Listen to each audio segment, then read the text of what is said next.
Shalom,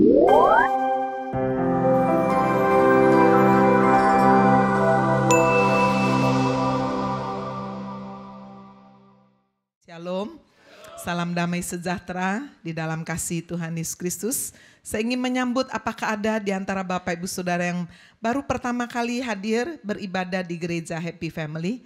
Jika ada, boleh dengan hormat, boleh mengangkat tangannya untuk nanti Pak Asir memberikan love gift, kenang-kenangan buat saudara yang baru ada. Semua sudah pernah, puji Tuhan. Saya juga mengucapkan selamat beribadah, menyaksikan kepada setiap pemirsa live streaming dimanapun Anda berada, baik di Surabaya, di luar Surabaya, dan mungkin ada yang di luar negeri juga ya. Dan saudara, kita perlu ketahui bahwa pelayanan live streaming tidak boleh menggantikan ibadah kita kepada Tuhan. Amin. Ya, jangan sudah berpikir udah enak live streaming aja, nggak usah ke gereja. Jangan, saudara ya. Firman Tuhan berkata, jangan kita menjauhkan diri dari pertemuan ibadah kita. Khususnya memasuki masa-masa yang semakin akhir, kita mau lebih lagi karena di dalam pertemuan ibadah kita bisa saling bersekutu, memuji, menyembah Tuhan, kita bisa sungguh-sungguh mengalami lawatan kehadiran Tuhan. Bapak Ibu Saudara sekalian, hari ini di minggu pertama di bulan April, Pak Hani sebagai gembala memberikan satu subtema yang baru, yaitu The Power of the Cross, kuasa salib Kristus. Dan di bulan ini juga nanti kita akan merayakan hari Jumat Agung, penderitaan, kesengsaraan Tuhan Yesus, yang kemudian saudara sungguh-sungguh akan kita rayakan, pada puncaknya adalah kemenangan, kebangkitan Kristus. Bapak Ibu Saudara sekalian, hari ini saya ingin menyampaikan kebenaran firman dengan subtema ini, kuasa salib Kristus. Bapak Ibu, sebetulnya dari mana sih hukuman salib itu berasal? Ketika saya mencoba mencari tahu, sudah ada yang berkata bahwa hukuman salib ini berasal dari negeri Persia. Ya, kemudian juga diterapkan, diambil oleh orang-orang Yunani, orang Roma, ya. Dan kalau saudara memperhatikan, hukuman salib ini sungguh-sungguh merupakan hukuman yang paling kejam, ya. Ketika ingin membunuh seseorang, kalau seorang menerima hukuman mati ditembak, wah udah dor gitu ya, nggak berapa lama, nggak banyak penderitaan, langsung mati. Atau dipenggal kepalanya, atau bahkan kursi listrik pun ya tidak menderita seperti hukuman salib ini. Ini merupakan hukuman yang paling kejam dan biasanya diterapkan untuk para budak, orang-orang asing, bukan warga negara Roma ya. Terutama saudara, para jajahan, orang-orang yang juga dianggap sebagai pemberontak. Nah, bagaimana saudara dengan orang-orang Yahudi? Kalau kita membaca di Ulangan 21 ayat 23. Di sana juga kita melihat bagaimana buat orang Yahudi yang dianggap sebagai pemberontak baik kepada orang tua ya. Jadi saudara, zaman dulu orang kalau anak itu berontak sama orang tua itu bisa dihukum, dikatakan saudara itu akan dibawa kepada tiang ya, digantung. Atau kepada para pemuja berhala, kepada para penghujat akan menerima hukumannya, kalau bukan dirajam batu akan digantung pada sebuah tiang ya. Dan saudara, mayatnya tidak boleh dibiarkan semalam-malaman, tapi harus dikuburkan pada hari itu, karena buat orang Yahudi mayat itu adalah satu hal yang sangat menajiskan. Nah, sekarang saudara, hari ini kita akan melihat satu kebenaran firman. Mengapa Tuhan Yesus harus disalibkan? Harus digantung di atas kayu salib. Kuasa apa yang ada di dalam salib Kristus? Yang pertama saudara, mari kita melihat kebenaran firman. Saya landasi dari surat Galatia pasal yang ketiga ayat 13. Sampai dengan ayat 14. Kita membaca dua ayat ini bersama-sama. Galatia 3 ayat 13 sampai dengan ayat 14. 2, 3. Kristus telah menebus kita dari kutuk hukum Taurat dengan jalan menjadi kutuk karena kita. Sebab ada tertulis, terkutuklah orang yang digantung pada kayu salib. Lebih keras lagi surah ayat 14. Yesus Kristus telah membuat ini supaya di dalam Dia berkat Abraham sampai kepada bangsa-bangsa lain. Sehingga oleh iman kita menerima roh yang telah dijanjikan itu. Kita yang percaya firman Tuhan berkata, amin. Firman Tuhan berkata yang berbahagia itulah yang mendengarkan firman Tuhan. Menyimpan di dalam hati dan dengan setia melakukan di dalam kehidupan. Bapak Ibu Saudara sekalian, surat Galatia ditulis oleh Rasul Paulus. Seorang yang mengalami satu perubahan secara fantastik. Ya. Minggu lalu saya berkhotbah dengan satu tema fantastic restoration. Pemulihan secara fantastik. Salah satunya dialami oleh Paulus ini. Dari seorang penganiaya yang sangat ganas, yang sangat keji, menganiaya orang-orang Kristen, diubahkan luar biasa. Bapak Ibu Saudara, dan kita melihat di ayat 13, bagaimana dikatakan Kristus telah menebus kita dari kutuk hukum Taurat dengan jalan menjadi kutuk. Berarti saudara, Yesus disalib bukan karena dia seorang penjahat, bukan karena dia juga seorang pemberontak. Tetapi saudara, kalau kita melihat kebenaran ini, dia harus melewati hukum salib. Karena untuk menanggung kutuk dosa manusia. Bapak Ibu Saudara sekalian, bagi orang Yahudi, tidak ada seorang pun yang dibenarkan karena sudah melakukan hukum Taurat. Kalau kita melihat di ayat yang ke-10 dan ayat 11 dari Galatia 3, konteksnya sangat jelas sekali. Orang Yahudi memiliki 10 perintah Allah yang kemudian dirincikan, saudara ahli Taurat. Orang Yahudi itu pemikir.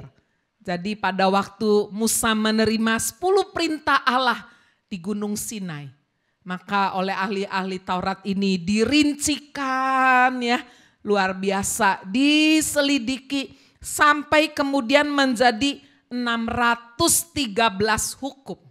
Bahasa Ibrani disebut mitzvot ya. Ini plural, jadi ada 613. Katanya sudah boleh hitung ya, di dalam buah delima itu bijinya isinya ada 613. Saya pernah dikasih tahu sama local guide di Israel. Itu sebabnya orang Israel salah satu simbolnya itu delima ya, karena di dalamnya ada 613 biji. Ya, saya sendiri nggak pernah hitung, sudah boleh nanti pulang beli delima, coba ya hitung betul nggak? Ada 613 hukum ya, bahasa Ibraninya itu. Bahasa Ibrani secara singularnya mitzvah ya, yaitu hukum peraturan. Nah, saudara coba kita lihat di Galatia 3 ayat 10. Karena semua yang hidup dari pekerjaan hukum Taurat berada di bawah kutuk. Ini Paulus, padahal dia dulu adalah seorang ahli Taurat.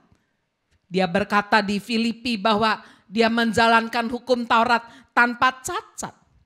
Tetapi firman Tuhan dia menulis setelah hidupnya berjumpa dengan Kristus, mengalami perubahan 180 derajat, metanoia, berbalik luar biasa. Saudara, dia menulis, terkutuklah orang yang tidak setia melakukan segala sesuatu yang tertulis dalam kitab hukum Taurat. Dan bahwa tidak ada orang yang dibenarkan di hadapan Allah karena melakukan hukum Taurat. Adalah udah jelas katanya. Karena orang yang benar akan hidup oleh iman. Saudara, ternyata hukum Taurat yang sudah dibuat sedemikian mendetil ini untuk diupayakan supaya setiap orang Yahudi ini mendapat perkenanan Tuhan, mendapat keselamatan. Tetapi dikatakan bahwa hukum Taurat ini nggak bisa menyelamatkan. Karena tidak ada seorang pun yang dapat sempurna melakukannya. Bagi orang Yahudi, sudah hukum Taurat ini seperti satu kuk, satu beban yang mengikat yang sangat berat. Coba kita lihat di dalam Kisah Rasul 15 ayat 10. Kalau demikian mengapa kamu mau mencobai Allah dengan meletakkan pada tengkuk murid-murid itu suatu kuk. Maksudnya ini hukum Taurat ini. Seperti satu beban yang berat. Yang tidak dapat dipikul baik oleh nenek moyang kita maupun oleh kita sendiri. Berarti saudara, semua orang Yahudi yang melakukan hukum Taurat ini masih hidup di dalam dosa dan di dalam kutuk. Dan kutuk dosa itu adalah maut. Upah dosa adalah maut. Tidak ada keselamatan. Itu sebabnya tidak ada cara lain Tuhan Yesus menyelesaikan hukum Taurat ini. Bagaimana caranya? Dia menggantikan kutuk dosa yang seharusnya tertimpa atas saudara dan saya. Seharusnya yang dihukum adalah saudara dan saya.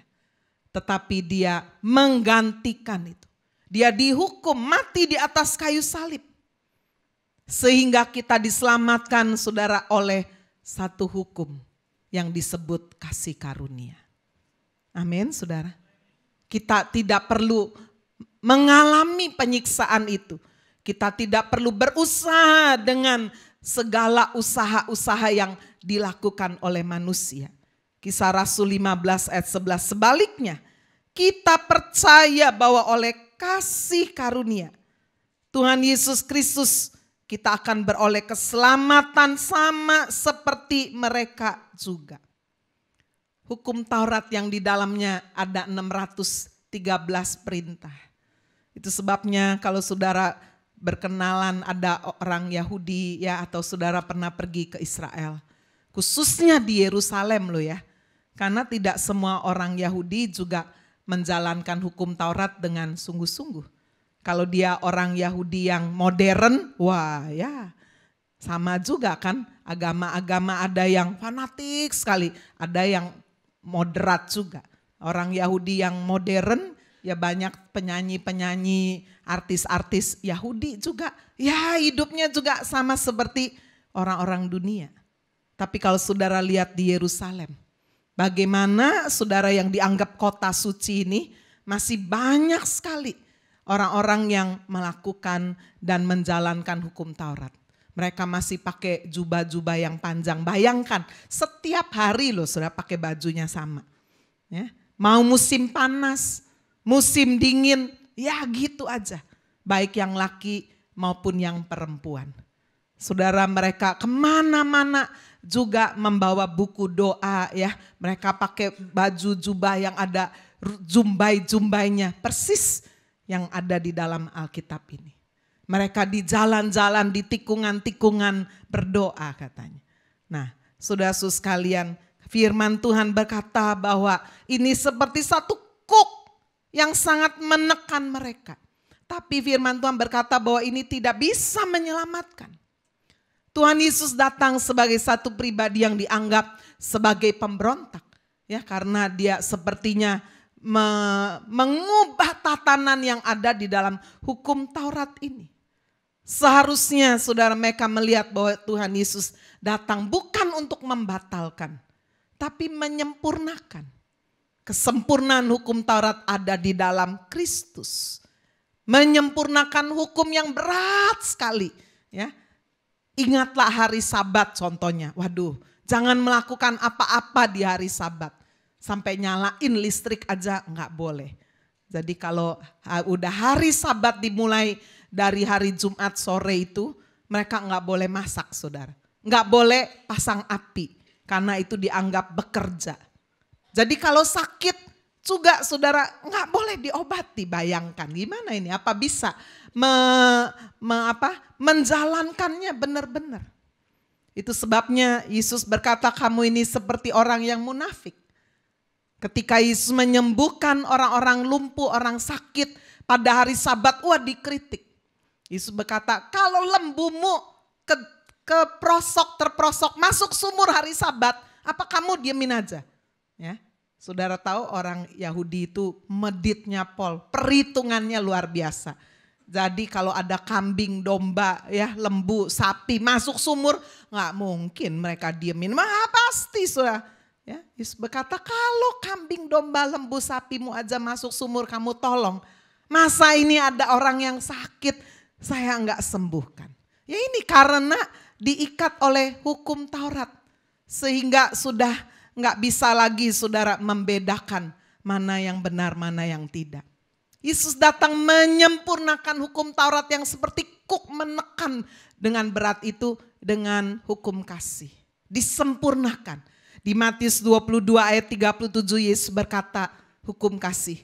Kasihilah Tuhan Allahmu dengan segenap hati, dengan segenap jiwa, dengan segenap akal budi. Melibatkan seluruhnya hati, jiwa kita semua, pemikiran kita mengasihi Tuhan. Itulah hukum yang pertama dan yang terutama. Hukum yang kedua yang sama dengan itu. Artinya apa? Tidak lebih rendah. Yang sama dengan itu, kasihilah sesama manusia seperti dirimu sendiri. Pada kedua hukum inilah tergantung seluruh hukum Taurat dan kitab para nabi. Kuk yang lama yang menekan saudara. Sampai peraturan-peraturan yang sangat jelimet ini ya, diganti sudah dengan kuk yang baru, kuk yang ringan. Itu sebabnya di Matius 11 ayat 28 Yesus berkata, mari semua yang datang kepadaku katanya. Yang letih lesu berbeban berat. Bukan hanya letih lesu berbeban berat karena persoalan. Tapi juga karena merasa gak mampu ini. Menjalankan hukum Taurat ini gak mampu. Mari semua datang yang letih lesu berbeban berat. Aku akan memberikan kelegaan kepadamu. Pikulah kuk yang kupasang. Nah ini kuk yang dimaksud ini saudara adalah kuk yang sebelumnya dipikul mereka begitu berat. Itulah Taurat. Pikul kuk yang kupasang itu adalah hukum kasih. Amin saudara. Inilah salib. Mengasihi Allah secara vertikal. Mengasihi sesama secara horizontal. Amin saudara. Itu sebabnya benar-benar sudah firman Tuhan berkata, belajar daripada Kristus. Yang lemah lembut, yang rendah hati, jiwa kita akan mendapatkan ketenangan. Sebetulnya ada begitu banyak sekali persoalan yang bisa diselesaikan dalam hidup kita. Kalau kita mau belajar dari Yesus yang lemah lembut, yang rendah hati. Kita tidak cari menang, ya udahlah harus ngalah ya enggak apa-apa. Lemah lembut, rendah hati, tidak tahan gengsi, tidak tahan harga diri. Bayangkan kalau Yesus tahan gengsi dan harga diri, masa mau saudara dia yang pencipta alam semesta, dia menciptakan segala sesuatu dengan firman-Nya, dia ada di surga, dia mau turun ke dunia. Merendahkan diri, lahir saudara di kandang domba yang begitu hina. Dan mengalami satu kematian yang begitu mengenaskan dan sangat mengerikan. Yesus berkata, kuk yang kupasang itu enak, bebanku pun ringan. Inilah yang dimaksudkan dengan kasih karunia. Amin sudah, enak, bebanku pun ringan. Bagaimana sudah dengan bangsa non-Yahudi, saudara dan saya? Tidak ada yang dibenarkan Allah.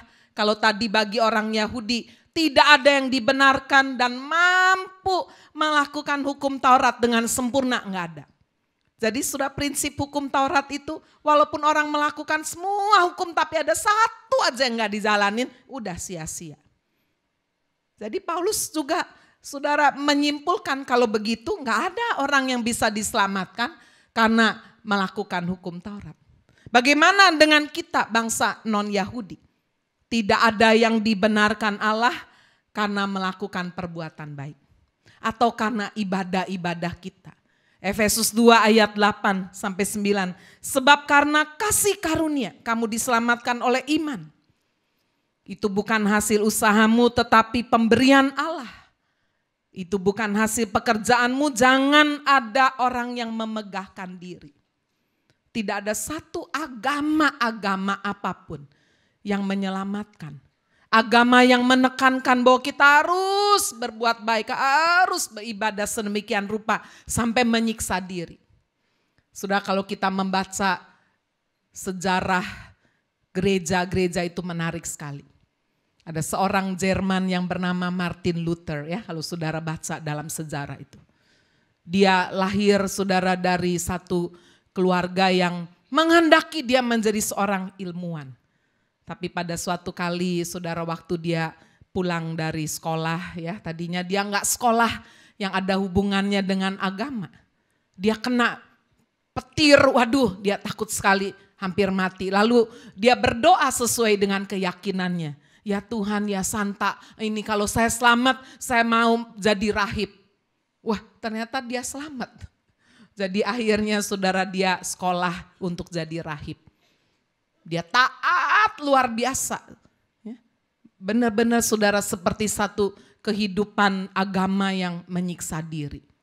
Dia melakukan semuanya dengan sungguh-sungguh, tetapi dia merasa bahwa walaupun dia sudah menjalankan semua peraturan-peraturan agamanya itu, tapi dia rasa ada kegagalan. Ada yang dia tidak bisa lakukan. Itu sebabnya berkali-kali dia rasa jatuh lagi. Nah, untuk menutupi itu, saudara, dia berusaha dengan lebih keras lagi dalam hal ibadah. Sampai dia menaiki yang disebut tangga Pilatus sambil merayap, sambil merangkak. Karena ada kepercayaan bahwa kalau bisa merangkaki tangga Pilatus itu, tangga yang dipercaya katanya pernah dinaiki oleh Yesus, maka kamu beroleh keselamatan. Tetapi dalam pergumulannya, saudara, ketika dia belajar lebih dalam. Seperti ada satu rema yang kemudian itulah, saudara, yang membawa satu pembaharuan di dalam agama Kristen yang disebut Protestan. Ya.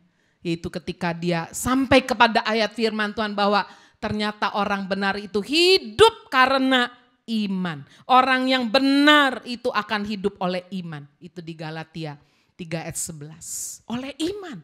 Bukan karena melakukan hukum-hukum Taurat atau peraturan-peraturan agama. Wah, dari situlah, saudara, dia kemudian benar-benar, saudara, membawa satu pembaharuan. Walaupun dia harus membayar dengan harga yang mahal, dia dihukum mati, saudara. Ya, kalau saudara belajar dari sejarah itu 95 dalil, ya, yang dia taruh itu di pintu gerbang di Jerman itu. Sudah itu membuat marah pemimpin-pemimpin agama waktu itu dan membuat dia dihukum mati. Dia menolak, saudara, bahwa pengampunan dosa itu bisa dibeli. Ya, ada surat pengampunan dosa.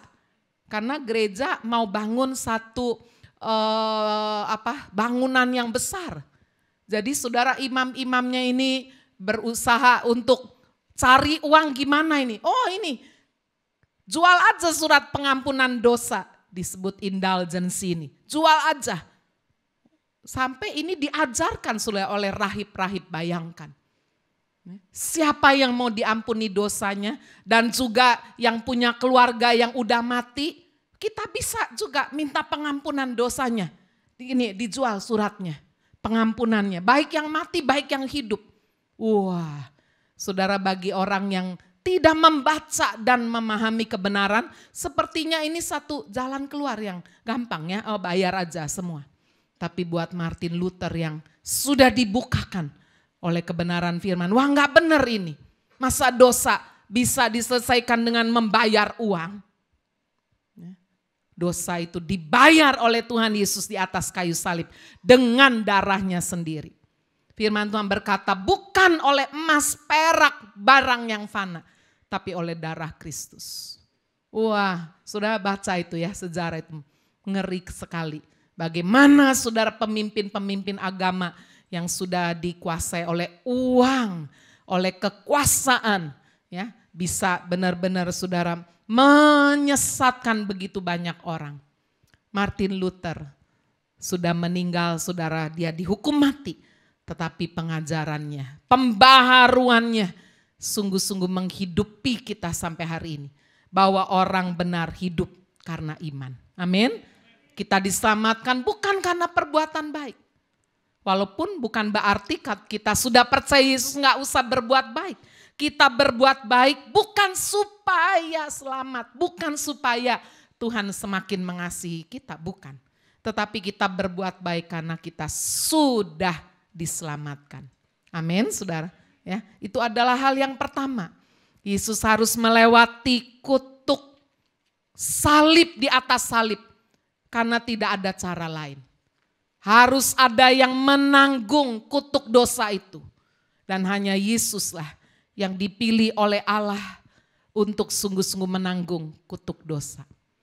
Bapak Ibu Saudara, kalau kita lihat di dunia ini, ya, khususnya para wanita, sangat menghargai permata yang disebut berlian, diamond. Dari mana diamond itu? Itu bukan buatan manusia. Saya membaca, saudara, diamond itu sebetulnya asalnya adalah dari karbon atau zat arang. Yang berasal dari kedalaman perut bumi, dalamnya sekitar 150 kilometer. Wah ini ya. Dengan suhu sekitar 1050 derajat Celcius, karbon berubah menjadi diamond. Apa itu karbon? Karbon adalah zat arang yang hitam, kotor, murah sekali. Nggak ada orang yang mau pakai karbon ya. Ada saudara? Oh ini berlian lu, diambil belum diapa-apain. Nggak ada yang mau kan. Tetapi karena panas dan tekanan yang tinggi, arang yang kotor ini berubah menjadi diamond yang jernih, indah, dan sangat mahal. Begitu juga saudara, seperti kehidupan kita. Orang-orang pilihan Tuhan. Kita adalah arang-arang yang sangat kotor. Tetapi saudara seharusnya kita tetap menjadi arang. Tetapi Yesus mau menggantikan kutuk dosa itu. Dia yang menjalani semuanya itu sehingga dia berkata sudah selesai. Di atas kayu salib dia berteriak it is finished. Supaya apa Bapak Ibu? Supaya kita boleh menjadi orang-orang yang tidak perlu lagi menanggung kutuk dosa. Yesus sudah menanggung kutuk dosa di atas kayu salib. Amin. Bagi orang dunia salib itu kebodohan. Itu firman sudah catat. Tapi bagi kita saudara, salib adalah satu kuasa yang menyelamatkan. Amin. Dialah yang menanggung kutuk dosa di atas kayu salib. Sekarang kita lihat yang kedua. The power of the cross. Kuasa salibnya. Kalau kita membaca di ayat 14. Yesus Kristus telah membuat ini supaya di dalam dia, di dalam Kristus. Berkat Abraham sampai kepada bangsa-bangsa lain. Sehingga oleh iman kita menerima roh yang telah dijanjikan itu. Saudara, yang kedua, mengapa Yesus harus disalibkan? Setelah dia menanggung kutuk dosa manusia, saudara, maka dia ingin memberikan kita berkat Abraham. Amin. Menggantikan kutuk dengan berkat Abraham. Kalau kita melihat saudara bagaimana Allah menjanjikan berkat kepada Abraham. Janji Allah itu seperti satu wasiat, seperti warisan.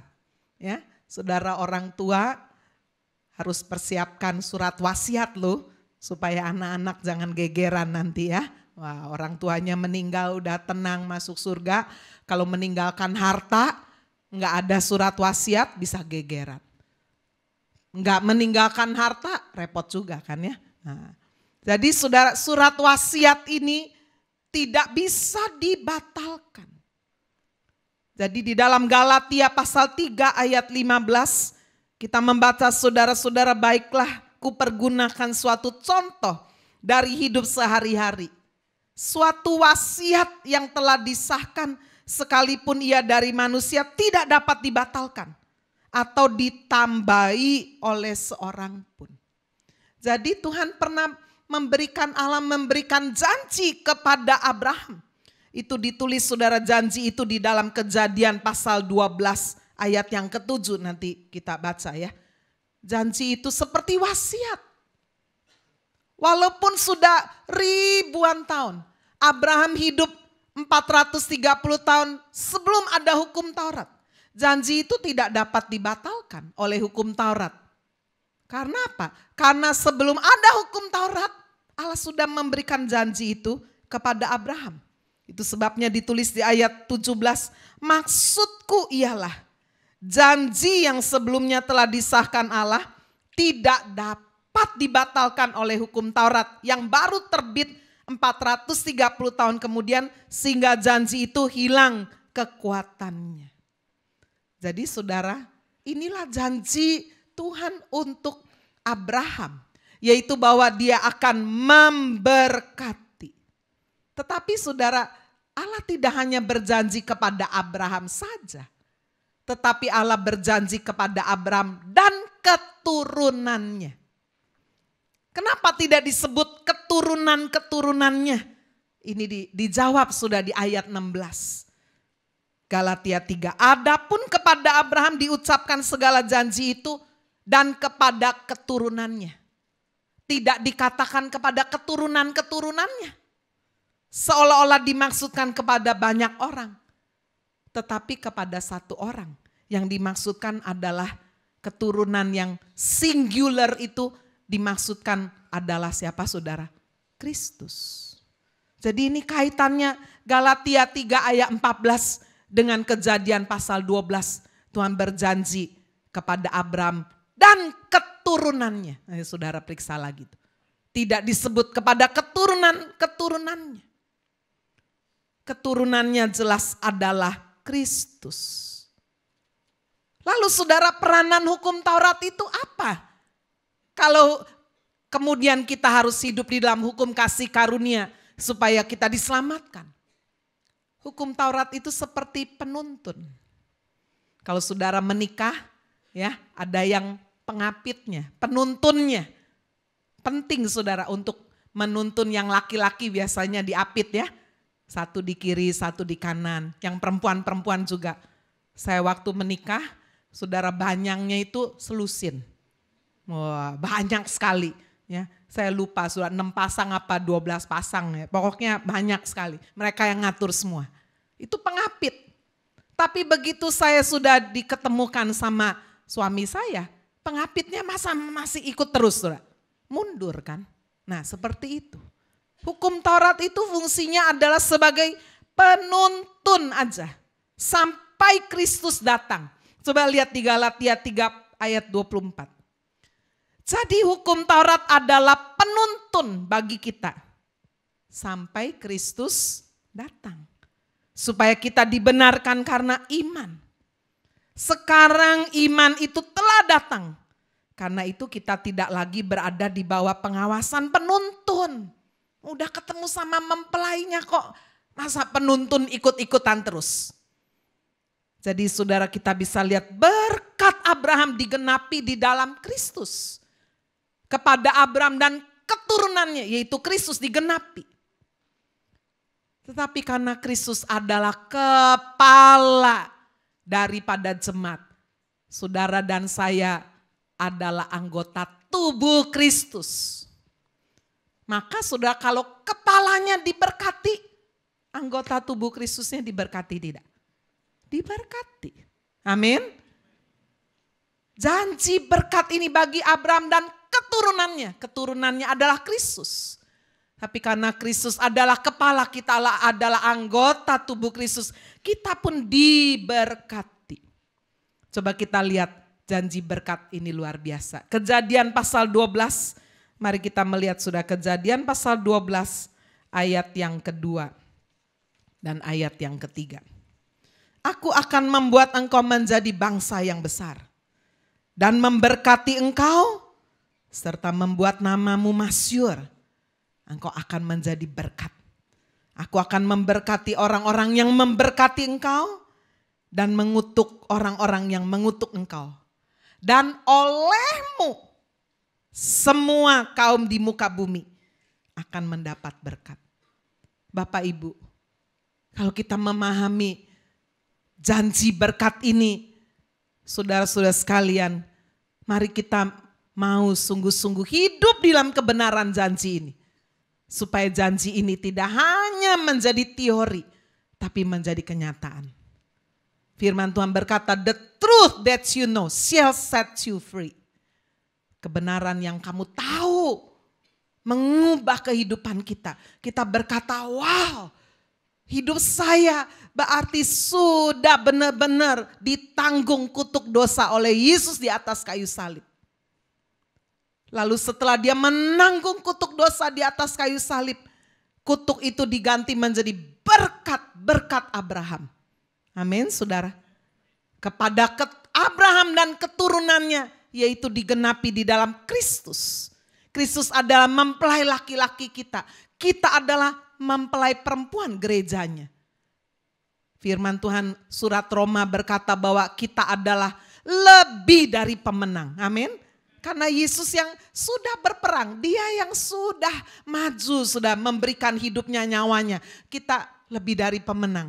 Ya, sudah sering dengar perumpamaannya. Seorang petinju latihan babak belur, wah dia digebuki luar biasa, dia akhirnya menang dalam pertandingan.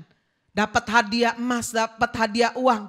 Sampai di rumah istrinya berkata, wah you are the champion. Atau di ring itu setelah dinyatakan sebagai pemenang, wah istrinya masuk memeluk dia. Wah sampai di rumah emasnya, uangnya kasih siapa sudah? Kasih istrinya. Istrinya enggak ikut bonyok. Yang digebuki siapa? Suaminya. Ini lebih dari pemenang. Makanya istri-istri itu layanilah suami dengan baik. Wah ya, kasihi katanya. Suami kasih istrimu. Kalau istrinya dikasihi, kepalanya pun dikasih loh, sudah melayani dengan sungguh-sungguh. Suaminya berkata, ini sayang buat kamu semua, emasnya, uangnya. Wah enggak ikut latihan tiausen tali, enggak ikut push up, enggak ikut digebuki. Duitnya simpen istri semua. Lebih dari pemenang. Amin. Yesus yang mengalami salib itu, perjalanan yang hina, yang sengsara itu. Kita adalah lebih dari pemenang. Saya berdoa berharap supaya kebenaran ini benar-benar saudara memberkati kita, membawa satu terobosan dalam hidup kita. Bahwa kita adalah umat yang lebih dari pemenang, diberkati. Karena Kristus menggantikan kutuk dengan berkat Abraham. Yang pertama saudara, Tuhan menjanjikan kita memiliki kehidupan yang berdampak, berpengaruh. Itu disebut tadi di dalam Kejadian 12, aku akan membuat engkau menjadi bangsa yang besar. Bangsa yang besar artinya apa? Berdampak, berpengaruh. Saudara lihat di negara Eropa, di Amerika.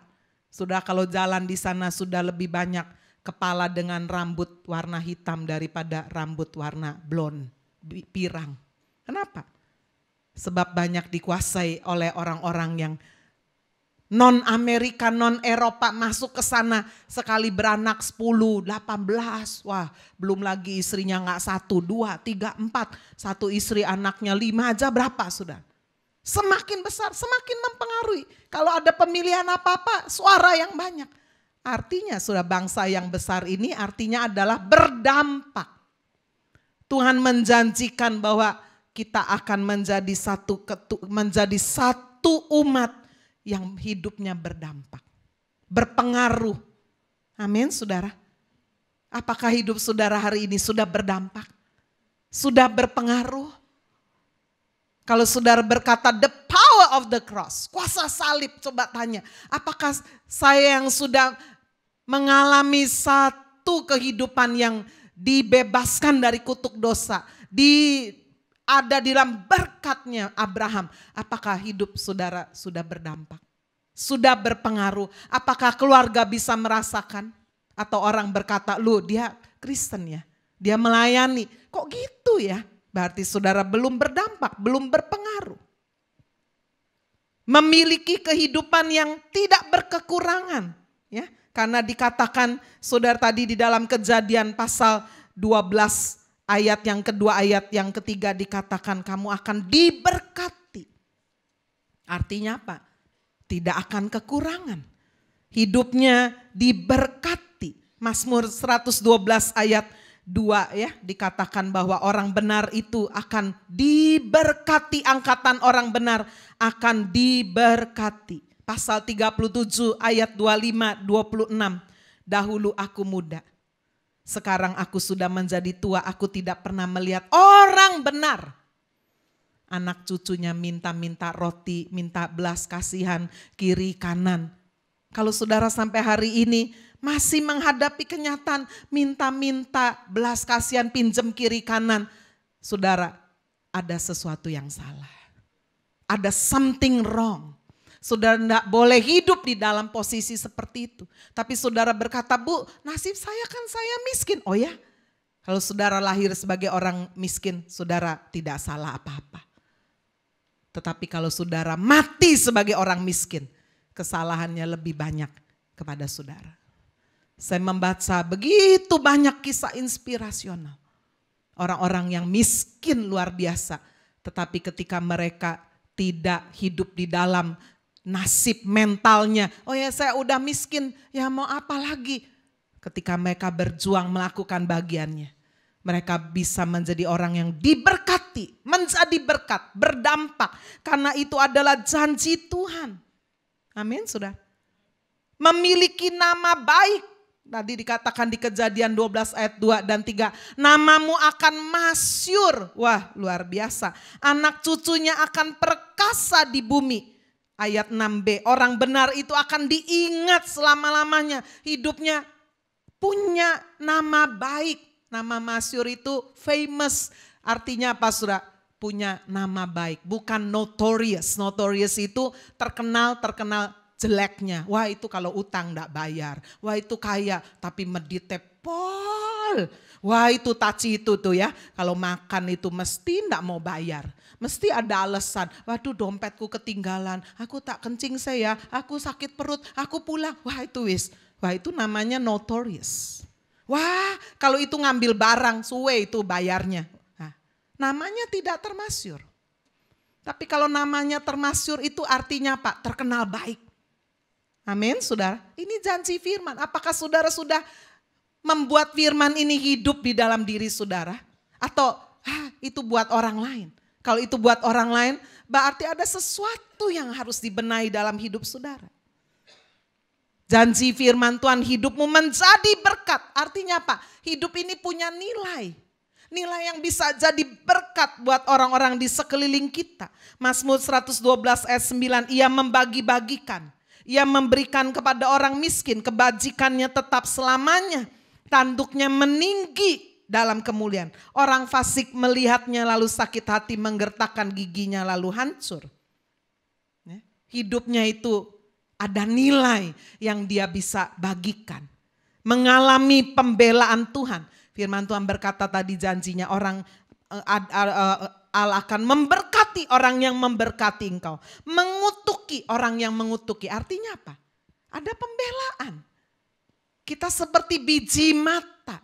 Yang ketika ada yang nyolok kita ganggu, biji matanya gak perlu keluar kan.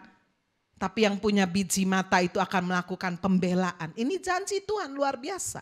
Siapa yang memberkati engkau akan diberkati. Tapi siapa yang mengutuki, apa yang terang-terangan atau yang gak terang-terangan, akan dikutuki hubungannya, urusannya dengan Tuhan. Itu sebabnya di dalam Pemazmur dikatakan orang-orang yang hidupnya takut Tuhan, dia tidak takut kepada kabar celaka. Hatinya teguh, penuh kepercayaan kepada Tuhan. Mazmur 112 ayat 7. Hatinya teguh, ia tidak takut sehingga dia memandang rendah para lawannya. Bapak Ibu, ini 5 janji luar biasa. Apakah Bapak Ibu Saudara sudah menghidupinya?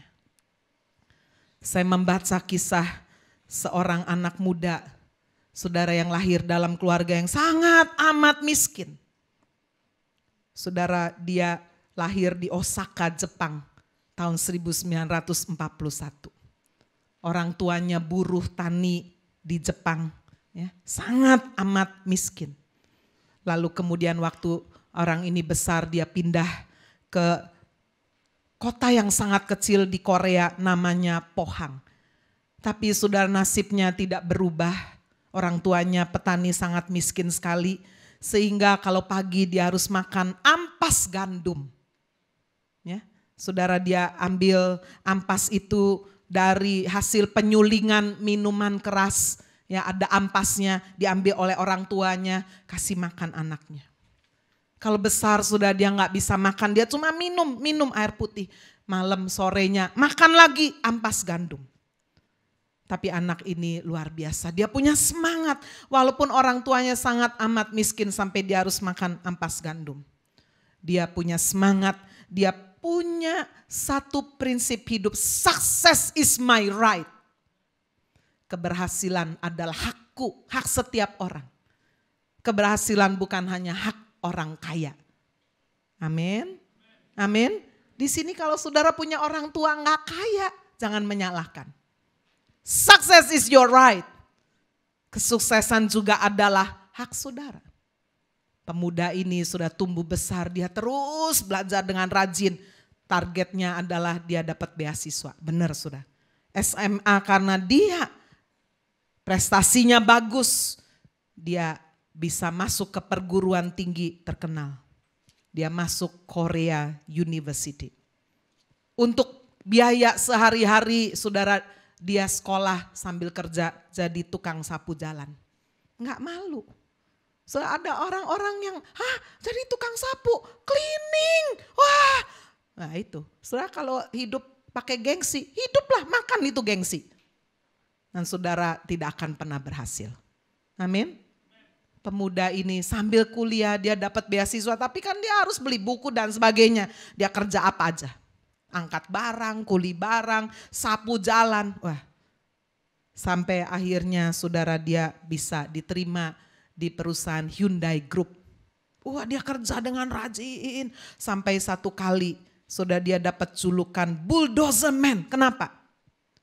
Sebab saudara orang-orang di perusahaan itu melihat pemuda ini punya, kalau di perusahaan Hyundai itu ada kesulitan apa aja kasih ke pemuda ini pasti bisa selesai. Ya, satu kali benar-benar datang bulldozer, kan bukan buatan Korea, dipreteli semua sudah sama pemuda ini. Preteli semuanya dan dia bisa menyusun kembali. Itulah untuk kali pertama Hyundai memproduksi bulldozer. Hebat gak sudah? Success is my right. Ya, pemuda ini berkata sukses adalah juga hakku. Kemampuan pemuda ini mengundang kagum pendiri Hyundai. Ya, karena saudara prestasinya dia kemudian menduduki posisi tertinggi di divisi konstruksi. Meskipun di Hyundai dia baru bekerja 10 tahun. Saudara-saudara sekalian, sampai Hyundai menjadi satu perusahaan, semua orang tahu ya Hyundai dari Korea. Di belakangnya ada nama pemuda ini. Tetapi sudah dia tidak berhenti sampai di situ. Setelah dia kerja 30 tahun di Hyundai, pemuda ini masuk ke ranah politik. Menjadi anggota dewan pada tahun 1992. 10 tahun setelah itu ketika dia terus berjuang di ranah politik, dia terpilih menjadi wali kota Seoul. Wali kota di kota ibu kota Korea Selatan. Dan dia terus naik. Tahun 2008, orang ini yang masa kecilnya sangat miskin, berhasil menjadi orang nomor 1 di Korea Selatan. Siapa nama pemuda ini? Lee Myung-bak. Dialah presiden Korea Selatan periode tahun 2008-2013. Dia juga seorang anak Tuhan yang sungguh-sungguh. Seorang Kristen. Saudara boleh miskin. Tetapi tidak boleh miskin dalam mental. Mentalnya gak boleh miskin. Mentalnya gak boleh kayak gelandangan. Minta kiri, minta kanan, belas asih. Kerja sudah, apa aja. Tidak ada pekerjaan yang terlalu memalukan. Kecuali korupsi, nipu. Betul saudara? Lee Myung-bak menjadi satu inspirasi yang luar biasa. Menggenapkan apa yang dijanjikan oleh Tuhan. Janji kepada Abraham dan keturunannya kepada Kristus. Dan karena kita adalah mempelai Kristus, karena kita adalah anggota tubuh Kristus, kita berhak menerima janji-janji, diberkati, menjadi berkat, mengalami satu kehidupan yang berdampak luar biasa. Amin. Tuhan Yesus memberkati.